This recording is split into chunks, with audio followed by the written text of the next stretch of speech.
Արև ձեզ բարեկամներ, ակտիվին հերթական ուղիղ կապն է հաստատել Երևանյան տաղավարի հետ։ Հերթական անգամ այսօր մենք պիտի շատ կարևոր հարցերի ու խնդիրների մասին խոսենք։ Եվ այս ամենու անկասկած մեզ կօգնի մեր հանրահայտ հայրենակիցը հասարակական քաղաքական պետական գործիչ Պարույր Հայրիկյանը, ում հետ հավատացեք ցանկացած հանդիպում միշտ լի է նոր բացահայտումներով, անակնկալ այսպեսի զարգացումներով։ Եվ կարծում եմ, որ այսօրվա մեր հանդիպումն էլ ամենևին էլ պատահական չէ։ Նախ բարև ձեզ, պարոն Հայրիկյան։ Ողջունում եմ։ Գիտեք, իրավիճակը, որում այսօր նորից ազգովի հայտնվել ենք, մեղմ ասած շատ տխուր է։ Տեսեք, այս վերջին պարգևավճարների ֆոնի վրա իշխանության ներկայացուցիչների հայտարարությունը, որ դա քաղաքական խիզախություն էր պահանջում իշխանությունից, որպեսզի գնա նման քայլի, ավելին, դա նրանք համարում են, չգիտեմ ինչ որ հերոսական մի քայլ, եւ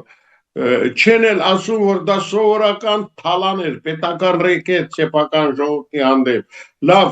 այս ոճով սրանք որքան են շարունակելու կառավարել։ Մենք երևույթներին պիտի նայենք ոչ միայն արերևույթ երևացող մասով, այսինքն գնահատենք ընչաքաղցությունը, այլ մեկ այլ շատ ավելի վտանգավոր բան է կատարվում։ Սրանք իրենցից բացի ոչինչ չեն տեսնում։ Չեն տեսնում ժողովրդի 20%-ից ավելի շատ ծանր վիճակում գտնվող զանգվածին, չեն տեսնում, որ իրենք սահմանադրությամբ պարտավոր էին սոցիալական պետությանը հարիր քաղաքականություն վարել։ Ինչ է նշանակում սոցիալական պետություն։ Չէ՞ որ մեր սահմանադրության անփոփոխելի հոդվածում ասված է Հայաստանը ժողովրդավարական, ինքնիշխան, սոցիալական ընկերային, այսինքն եւ իրավական պետություն է։ Դա նշանակում էր սոցիալական ոլորտում որևէ քայլ կատարելիս իշխանավորները պիտի նայեին, որքանով է այդ քայլը արդարացի եւ ընդհանրական։ Որովհետեւ սոցիալական պետություն նշանակում է արևմտահայերենում օգտագործում են ընկերային պետություն բառը, այսինքն ընկերային հարաբերություններում խտրականությունը պիտի բացառվի։ Մենք բայց դա էլ ենք տեսնում, որ իրենք իրենց բոլորից վեր դասեցին, սակայն պետական մտածողություն ունեցող մարդու համար մի բանը պիտի լինի այստեղ կարևորը։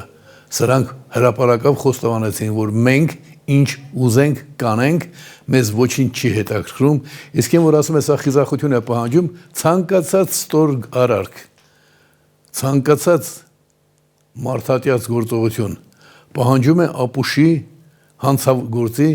ճակերտավոր խիզախություն։ Խիզախության տեղը այլ էր, եւ այնտեղ որտեղ պետք է այդ խիզախությունը դրսևորվեր, իրենք չեն դրսևորել։ Ես չեմ հանդիպել գետ մի հոգու, որ ասի դե ինչ արած, լավ աշխատում են, դրա համար պիտի ստանան ինչ-որ բան։ Այո, կարելի էր պարգևավճարներ տալ, բայց զուգահեռաբար, օրինակ 3 մի բարձրաստիճան զինվորական ասում է, թող իրենք իրենց 13-րդ աշխատավարձ տային եւ բոլոր ամբողջ հանրությանն էլ ինչ-որ բան կատարվեր, ասենք ծանր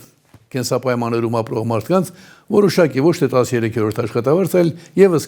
կենսաթոշակ մի բան երթարվեր ընդհանուր բոլորի համար, կասեինք այդպես, սա ուրիշների կարծիքն է։ Իսկ ինձ համար ամենակարևորը այն է եւ ահազանգ է բոլորիս համար, սա ցուցիչ է բոլոր հայ քաղաքացիները եւ մանավանդ նրանք, ովքեր պատասխանատվություն են ուզում ստանձնել, չէ՞ որ այսօր շատերը խոսում են ընտրություններին մենք կգանք, մենք կլինենք, չգիտեմ, վարչապետ թե ինչ, եւ մենք ինչ-որ բան կփոխենք։ Այդ մանավանդ այդ մարդիկ պիտի հասկանան, որ ստացել են ահազանգ,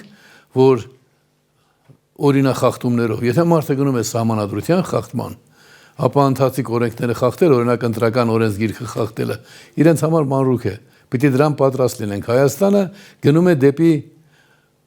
Լուկաշենկոյացում։ Եվ եթե մենք հիմա դրա առաջ չառնենք, հետո անհնար կլինի։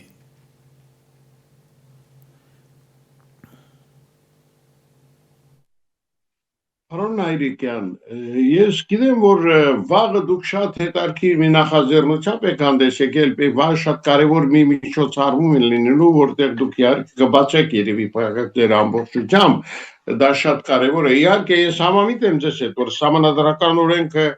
խախտելու իրավունք ոչ ոք չունի, բայց Սահմանադրության օրենքը այս իշխանությունները ոչ միայն չեն խախտում, այլ իրենց այնքան սանձարձակ են պահում, որ հաճախ մտածում ես սրանք ինչ է, այլ մոլորակայիններ են, պատկերացում չունեն անգամ տարական պատկերացում, թե ինչ են անում։ Ես չգիտեմ, այ վաղվա այդ նախաձեռնության մասին կուզենայի ավելի ամփոփ խոսեիք, բացեիք փակագծերը, որտեղ ցավոք մեր ունկնդիրներից շատերը անտեղյակ են։ Խնդիրը վերաբերում է նրան, որ այսօր բոլորիս համար է ակնհայտ, որ Հայաստան պետությունը, Հայաստանի իշխանավորները ավելի ճիշտ կլինի ասել, որտեղ Հայաստան պետությունը ավելի շատ ես եմ, քան իրենցից որևէ մեկը։ Դուք եք ամեն քաղաքացի պետությունը պատկանում է բոլորիս։ Բայց այսօրվա իշխանավորները, որ մեր անունից նաև հանդես են գալիս, խախտում են ոչ միայն միջազգային պարտավորություններն, օրենքները, օրինակ ցանկացած ազգի մարդկային հավաքականության ինքնորոշման իրավունքը անբեկանելի է։ Բայց պատկերացրեք ինքնորոշման ճանապարհով անկախությունը վերականգնած Հայաստանը, հայկական պետությունը ունենում է ներկայացուցիչներ, որոնք հրապարակավ հայտարարում են մենք Արցախի ինքնորոշումը չենք ճանաչում։ Այսինքն աշխարհը ճանաչել է ինքնորոշման իրավունքը եւ ուղիներ է փնտրում, նույնիսկ Մինսկի խումբ է ստեղծում, բայց այստեղ հայտնվում է մի ապիկար, որը առաջ գոռում էր Արցախը Հայաստանը եւ վերջ, բայց այդպիսի հայտարարություն անելու բարոյական իրավունքը տվել էին արցախցիներ իրենց ինքնորոշման իրավունքով։ Հիմա էլ ասում է Արցախի ինքնորոշման իրավունքը չկա։ Միջազգային իրավունքից սկսած մինչև մեր կամ տեսեք, ինչ որ միջանցքի մասին է խոսք գնում, չէ՞, Հիմա շատ են խոսում դրա մասին, բայց ի սկզբանե ինքը եթե միջազգային իրավունքի հետևորդ լիներ, հասկացող եւ հարգող լիներ, պիտի ասեր փոխադարձ ինչ ենք ստանում։ Որևէ բան պետք է կատարվի փոխադարձությամբ եւ առարկայորեն։ Այդտեղ էլ խախտում կա։ Հիմա գալով Հայաստան, մենք այնքան խախտումներ ենք տեսել, որ այս պայմաններում տեսեք ամեն քայլափոխին խոսում են, չէ՞, օրինակ մարդիկ ասում են հարկային քաղաքականությունը դա հարկային տերոր է։ Բայց իրենք էլ բացատրություններ են ներկայացնում։ Խոսք է գնում այն բանի մասին, որ ժամանակին Նիկոլ Փաշինյան առաջին կառավարության նախագիծը ընդունելիս, կառավարության ծրագիրը ընդունելիս, դու պաշտոնապես գրել ես այս ընտրական օրենսգրքով, այսինքն այս սահմանադրությամբ արդար ընտրություններ իրականացնել հնարավոր չի։ Էլի խախտում են, մարդիկ խոսում են, բայց դու դրանով ընտրություններ արեցիր ի վերջո։ Կամ տեսեք, վարչապետը չի ընտրվում, մարդը վարչապետ չի ընտրվում, բայց սկսում է աշխատել վարչապետի պաշտոնակատար։ Այդպես արվեց։ Այն դեպքում երբ օրենքով եւ նորմատիվ ակտերով նախատեսված էր, որ ինքը բոլորը կարող էին լինել ժամանակավոր վարչապետ բացի իրենից։ Այս ամեն ինչի մասին խոսում են, բայց դրա ի պատասխան այդ դժգոհությունների ես հարյուրավոր բաներ կարող եմ նշել, նրանք բերում են իրենց փաստարկները։ Հիմա կա մի բան, որը անառարկելի է։ Քիչ առաջ դուք խոսեցիք մասնավորապես սահմանադրական օրենքի մասին, այո, շատ ճիշտ եք նկատել, եթե որևէ քաղաքական ուժ, քաղաքական միավոր խախտի կուսակցությունների մասին սահմանադրական օրենքը, ապա նրա գործունեությունը կասեցվի անմիջապես։ Մինչև վերջնականապես նույնիսկ կարող են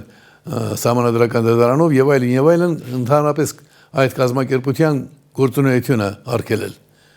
Բայց սրանք սահմանադրական օրենքը ունի կուսակցությունների մասին, սահմանադրական օրենքը ունի մի դրույթ, որը մեր ողջ օրենսդրության մեջ միակն է, որը երաշխավորում է քաղաքական ուժերի ազատ գործունեությունը։ Այսինքն ժողովրդավարություն երաշխավորող մի հոդված կա։ Դա 21-րդ հոդվածն է, մասնավորապես դրա 5-րդ կետը։ Ես տարիներ շարունակ դիմում էի մի կարևոր բանի մասին պիտի ասեմ։ Հետո կբացատրեմ այս երևույթը, կներկայացնեմ այս երևույթը։ Մեր պետական համակարգը ունի ոչ միայն իշխանական թև, այլ նաև ընդդիմադիր թև։ Եվ ես մշտապես զարմանում եմ, թե ընդդիմադիր թևը, որ անդրադառնում է եւ արդարացիորեն անդրադառնում է բազմաթիվ հարցերի, շատ հաճախ, ինչի ամենակարևորի մասին խուսափում է խոսել։ Խոսքս վերաբերում է Նիկոլ Փաշինյանի կատարած հեղափոխության գլխավոր կարգախոսին։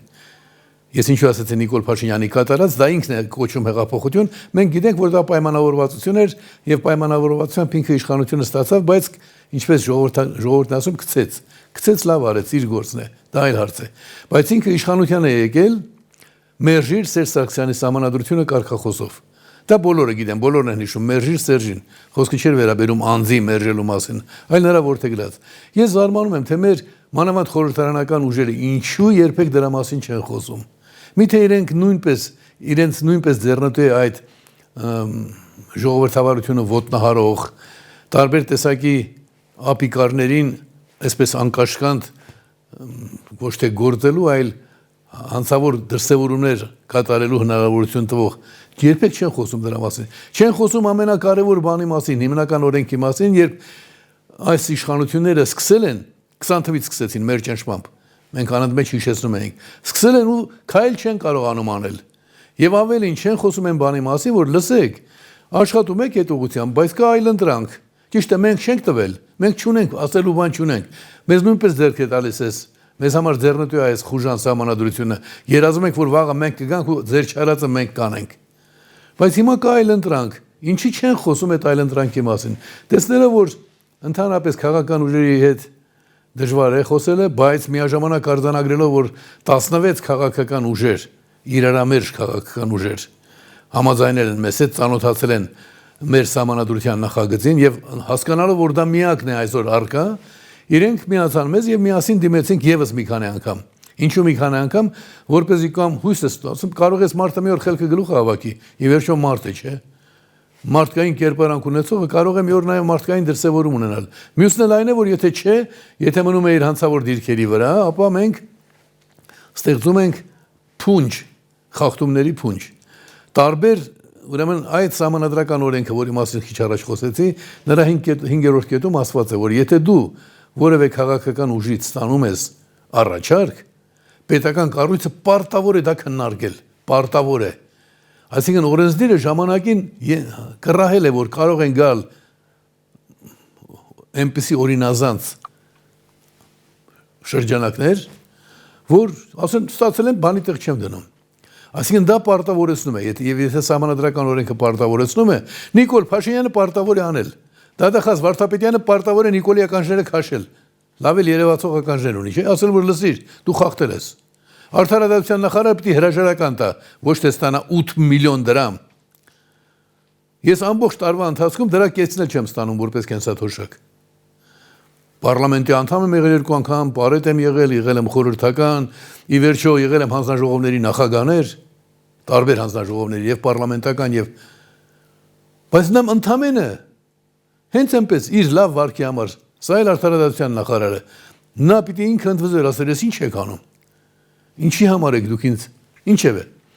Ուրեմն այդ օրենքը պարտավորեցնում է հետևել։ Հիմա ես տեսնելով, քննարկելով եւ բավական լուրջ հող նախապատրաստելով, ի վերջո եթե 7-8 անգամ դիմում ես նույն հարցով, ուրիշ հարցեր էլ կան, որոնք իրենք միտումնավոր կերպով անտեսել են լկտիաբար։ Ուղղակի կարծես ուզում են ցույց տալ, որ ես ինչ ուզեմ կանեմ, ինչպես հիմա այս պարգևավճարի ժամանակ։ Ցույց տվեցին ինչ ուզենք կանենք, դուք էլ մեր համար ընդամենը մատերիալ եք օգտագործելու։ Դա իրենց տրամաբանությունն է։ Բայց մենք չպետք է թողնենք անհետևանք։ Ես սկսեմ նաև մինչև հիմնականին անցնել, սկսեմ նրանից, որ շատ քաղաքական ուժեր մեծ խոսում էին, նույնիսկ տեխնատուներ էին առաջադրում, թե մենք պիտի հունիսին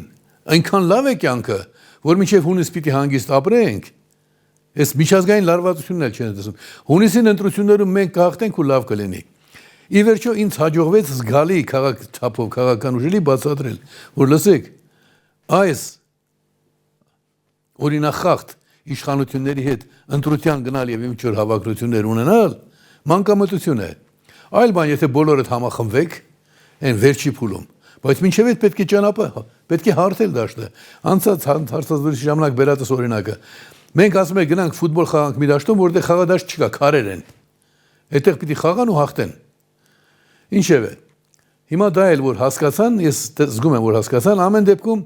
ոչ բոլորն են պատրաստ վճռական գործողությունների, խոսում են օրինախախտումների մասին, բայց նույնիսկ չգիտեն ինչ անել։ Հիմա ես էլ գնացի այլ ճանապարհով, անցած ուրբաթ ամսի 16-ին վարչապետին եւս մեկ դիմում տրվեց, հիշեցնելով անցյալում կատարած իր խախտումները, հույս հայտնելով, որ վերջապես խելքը գլուխը կհավաքի, կուղի իր սխալը, միաժամանակ դատախազին տրվեց գրություն, որ համաձայն կուսակցությունների մասին սահմանադրական օրենքի վարչապետը պարտավոր է քննարկել մեր այս դիմումը, դուք էլ վերահսկեք, դա էլ տրվել է դատախազին։ Քանի որ մեր ուղարկած հարցը վերաբերում է հիմնականում այս դեպքում վերաբերում է լավ սահմանադրություն ունենալու գաղափարին, այնպիսի սահմանադրություն, որ երբ պարլամենտը սխալ բան անի, վարչապետը կարողանա արգելանք դնել եւ պարլամենտը ստիպված լինի 2/3-ով ընդունել, օրինակ, կամ էլ եթե վարչապետը սխալ բան անի, պարլամենտը կարողանա զսպել իրեն։ Հաստատակ բան է սա առերևույթ իշխանությունների իրական տարանջատում ապահովող եւ քաղաքացիներին ի վերջո երկրի տերը դարձնող սահմանադրություն։ Քանի որ խնդիրը դրան է վերաբերում եւ այդ գործով այսօր զբաղված է արդարադատության նախարարությունը, այնտեղ շատ նրբերանգներ կան, մի օր առիթ լինի, ես խոսեմ, մի հատ էլ մեծ խախտում են կատարել։ Մասնագիտական հանձնաժողովը վերացրել են։ Այսինքն համազգային կարևորության մասնագիտական խնդրի նախապատրաստման գործում չեն մասնակցում մասնագետներ։ Ինչու են վերացրել, միանգամից դա ասեմ, իմ ճնշումները նախորդ դիմումները որ գրում էի, որ դուք մեծ քանակությամբ գումար եք գողացել պետական բյուջեից, իրենք հիմա այդ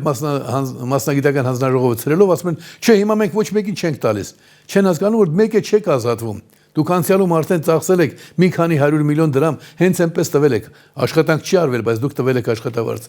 Հիմա ուրբաթ օրը դա տրվեց, անցյալ ուրբաթ, այս ուրբաթ մենք արդեն պարտավորեցնում ենք իրենց, գիտենք, որ շատ քիչ հավանական, որ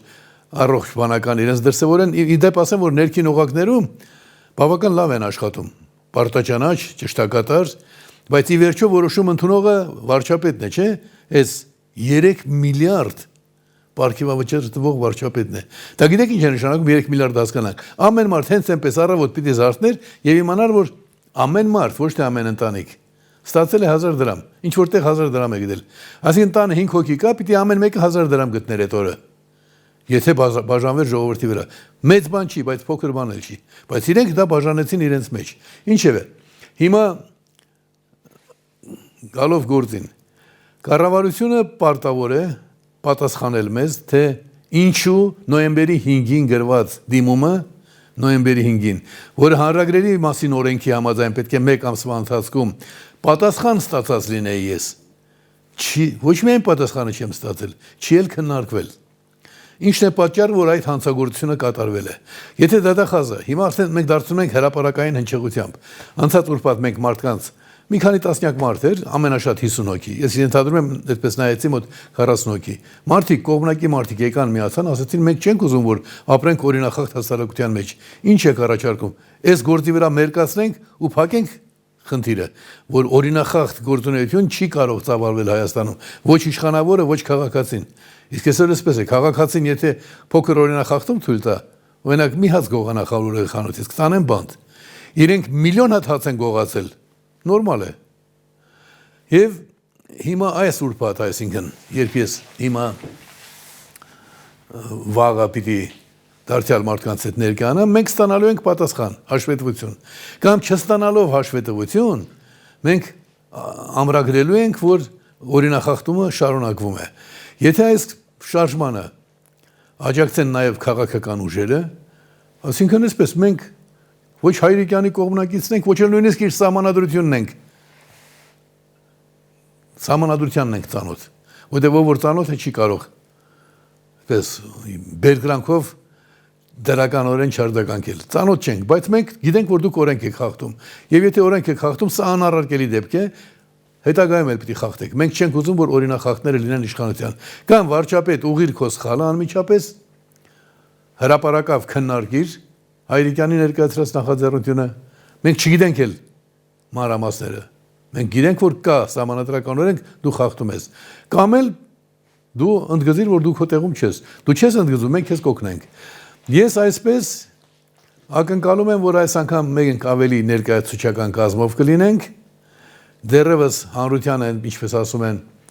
զանգվածորեն հավաքվելու կոչ չենք արել, դիմել եմ քաղաքապետարան իրազեկել, քաղաքապետարանին իրազեկել եմ ամսի 30-ի արդեն հանրահավաքի մասին։ Ես քանի որ 90%-ով վստահ եմ, 99%-ով, որ այս ապիկարները որևէ արդարամիտ քայլ կատարելու պատրաստ չեն, մենք վաղը ստանալու ենք եւս մեկ հաստատումն այն բանի, որ իրենք իրենց օրինախախտ լինելը համարում են բնականon երևույթ։ Եվ ամսի 30-ին արդեն կներկայանանք ավելի լուրջ կազմով արդեն որպես հանրահավաք։ Այդ հանրահավաքի ընթացքում ամեն ոք խոսի իրեն հայտնի օրինախախտումների մասին, բայց ոչ օրինախախտումներին այս շարժումը ոչ օրինախախտումներին իր եզրափակիչ փուլին կհասնի ընդամենը 1 ամսվա ընթացքում։ Այնպես որ բոլոր այն մարդիկ, ովքեր որ ինձ աջակցելու պատրաստակամություն են հայտնել, վաղը կարող են ժամը 4-ին լինել կառավարության շենքի դիմաց եւ մեզ հետ միասին տեսնել, թե ինչ պատասխան է տալիս Նիկոլ Փաշինյանը կամ նրա կառավարությունը։ Իդեպ ասեմ, որ մարդիկ կան շատերը, այստեղ էլ հիմա լսողները կասեն, դե չգիտեք, որ իրենք օրինախախտ են, ի վերջո ինչի եք իրենց դումում, ինչի եք բանի տեղ դնում։ Առաջին հայցից կարող է արտարամիտ թվալ, բայց կա մի հասարակ տրամաբանական վերլուծություն։ Դիմացինից դու միշտ պետք է տեղ թողնես ուղղվելու համար։ Ես իմ կյանքում դեռևս 20 տարեկան հասակում տեսա, որ մեկը մատնիչ է։ Հասկացա, որ ինքը չգիտակցելով է մատնել, թուլացել է, օգնեցի իրեն։ Հետո ինքը դարձավ նշանավոր մարդ։ Բոլորդ էլ իրեն գիտեք, անունը գիտեք։ Իր մատնությամբ 3 հոգի բանտ էին ընկել։ Ես իրեն ներեցի, հնարավորություն տվեցի վերագտնել իրեն, հասկանալով, որ ինքը ճնշման է ենթարկվել։ Ես այնպեսի բաներ եմ տեսել, էլի հայտնի մարդիկ կան, որ քանի անգամից դավաճանել են։ Ներել եմ, ընթացք եմ տվել, հետո էլի են դավաճանել։ Ես առաջնորդվել եմ քրիստոնեական սկզբունքով ներիր, թեկուզ 77 անգամ։ Չնայած վերջին տարիներին արդեն սկսել եմ հասկացալ, որ կարող ես ներել, բայց մոտ չթողնել։ Դա էլ կա։ Հիմա այսպես Նիկոլ Փաշինյանից առաջ նրա հոգևոր հայրը, որին ինքը չի ընդունում, Լևոն Տեր-Պետրոսյանը, ամենամեծ խոչընդոտներ դնող մարդիկ էին իմ գաղափարների ճանապարհին, բայց Լևոն Տեր-Պետրոսյանը ուներ պարկեշտություն ի վերջո։ Բայց Լևոն Տեր-Պետրոսյանը մի օր կանգնեց ու ասեց, չէ, իմ քաղաքական իդեալը Պարույր Հայրիկյանն է, հրաժարական տալուց առաջ։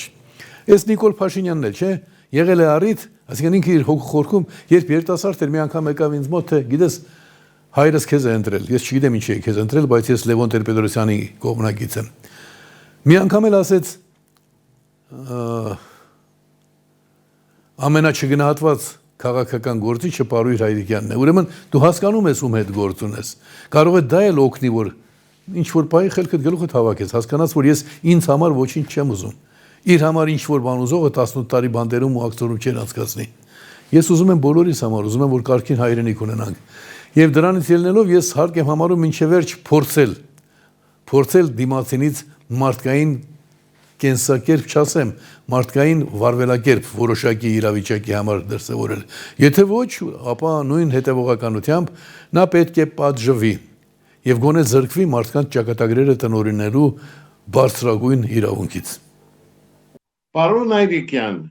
իհարկե մեր ունկնդիրներից շատերին հետաքրում է, թե դուք մասնակցելու եք առաջիկա ընտրությանը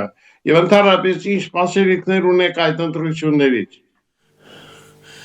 Ես արդեն ասացի, որ ընտրության հետ կապված խիստ վերապահում ունեմ, այդ ընտրություններ չեն լինելու, ի սկզբանե ասում եմ, ես հավատում եմ, որ 2018 թվականին Նիկոլ Փաշինյանն ու իր գործընկերներն ավելի անկեղծ էին, երբ գրում էին, որ այս ընտրական օրենսգրքով այս սահմանադրության պայմաններում արդար ընտրություններ իրականացնել հնարավոր չէ։ Դրա համար եմ այդպես հետևողական մեր սահմանադրության նախագիծը քննարկելու հարցում, որովհետև դա հնարավոր է շատ արագ, ամենաուշը 3 ամսվա ընթացքում ընդունել եւ կատարել առանձին ընտրություններ, առանձին վարչապետի եւ 100%-անոց քաղաքացիների ներկայացականություն ապահովող ազգային ժողովի ընտրություններ։ Բայց այսօր շատ քաղաքական ուժեր ապրում են այդ ընտրությունների հույսով, նրանք չեն հասկանում, որ այսօրվա իշխանությունները արդեն բազմաթիվ ձևերով,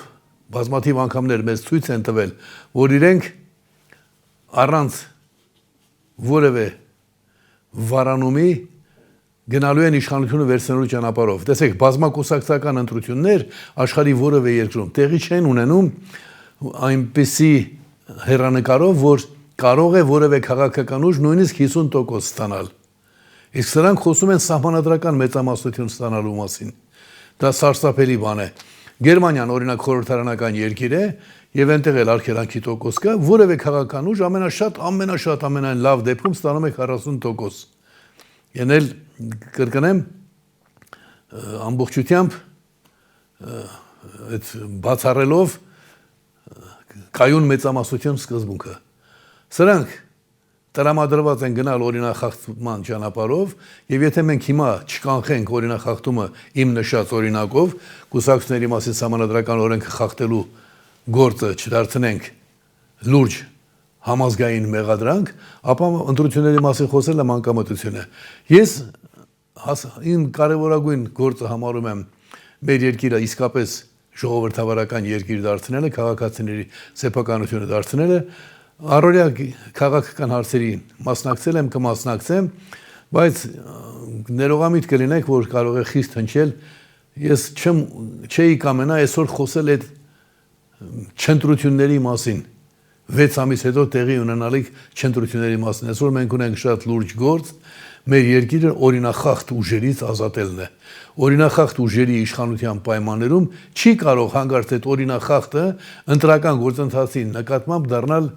օրինապաշտ։ Չխաբենք մեզ։ Մենք միասին պիտի բոլոր քաղաքական ուժերը պիտի միավորվեն այսօր օրինախախտությունը Հայաստանում վերացնելու համար,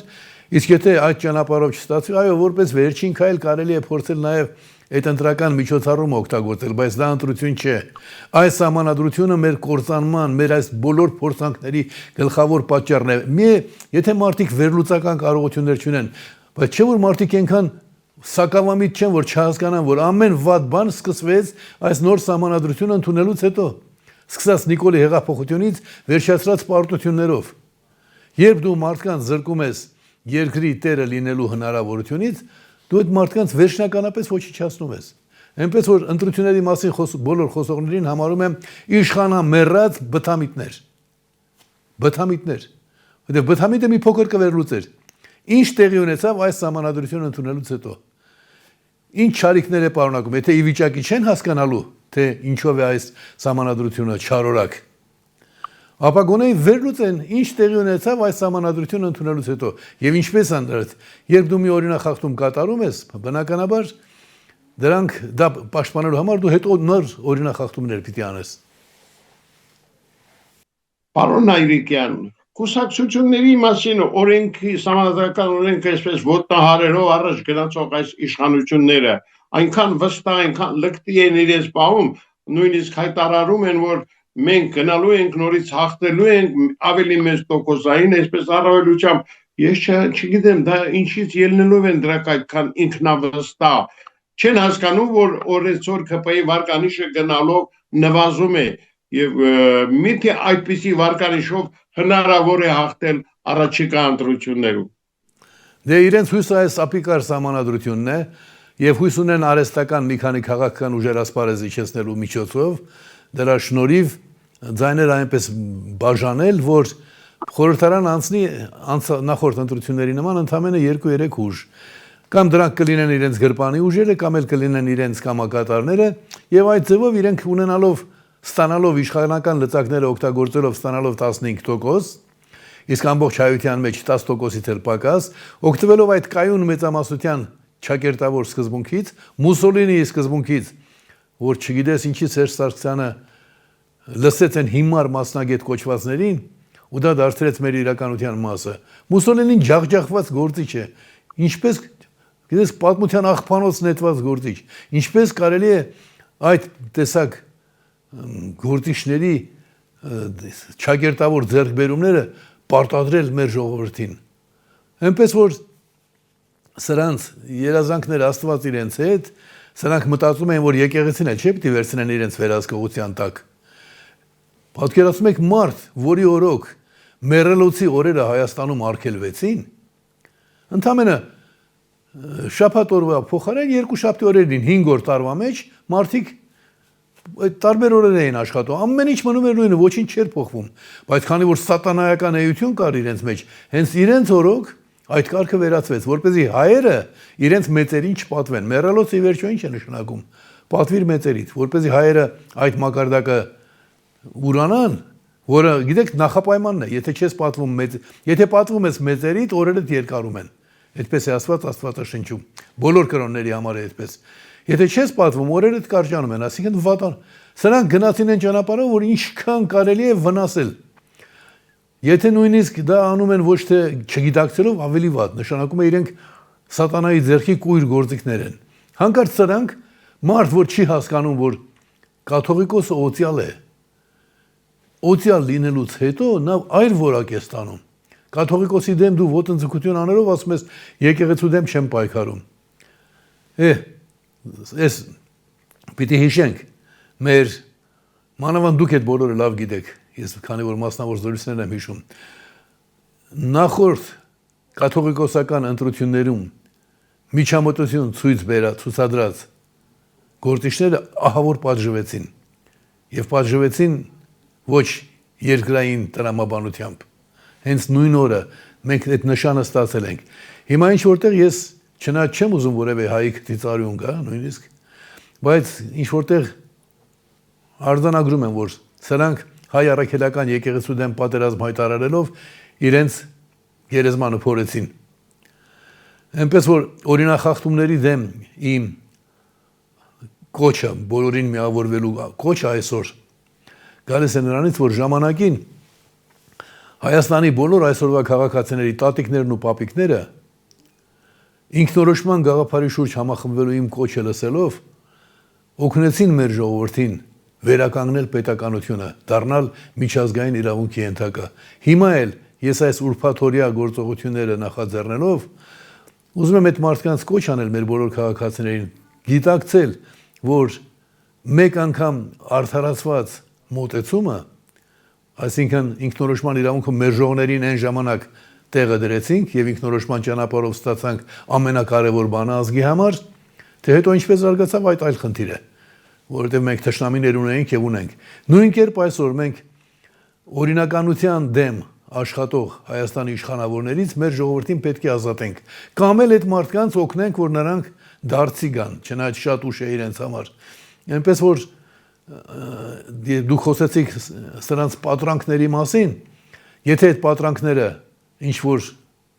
իրականություն դառնան, նույնիսկ դա նախ եւ առաջ լինելու է նաեւ իրենց կործանումը։ Այնպես որ մենք պիտի ճշմարտությամբ ապրենք, ինչպես ապրել ենք բոլոր բարեկեշտ մարդիկ, ինչպես ապրել են, ու ճշմարտությունը մեզնից պահանջում է հենց այսօր մեր երեխաների համար հետևողական լինել օրինականության վերականգնման հարցում։ Պարոն Այրիկյան, շնորհակալ եմ այսօրվա կապի համար, պիտի ասեմ, որ իհարկե մենք ձեզ մաղթում ենք ամենայն բարին, հաջողություն, առողջություն, վաղվա ձեր նախաձեռնությունը թող իսկապես այսպես լայն արձագանք գտնի, հասնի նպատակին եւ վերջապես կկարողանանք մենք ուշ թե շուտ ազատվել այս չարիքից, այս իշխանությունից, որը չգիտեմ ինչպես կարողացավ այսպես աննկատ գալ ու տիրել մեր երկրին։ Շնորհակալ եմ այսօրվա համար։ Լավ եղեք։ Ես էլ եմ շնորհակալ։ Սիրելի բարեկամներ, մենք հերթական անգամ ուղիղ կապով զրուցում ենք մեր հանրաճանաչ պետական գործիչ Պարուր Հայրիկյանի հետ, ում հետ անկասկած առաջիկայում նույնպես կունենանք ուղիղ կապ, եւ ամենակարևորը խորհուրդ եմ տալիս լսել այդ իմաստուն անձնավորությանը, շատ կարևոր հարցերի մասին նախոսած եւ հետեւությունները պետք է ճիշտ անել։ Այսօր այսքանը, ցտեսություն։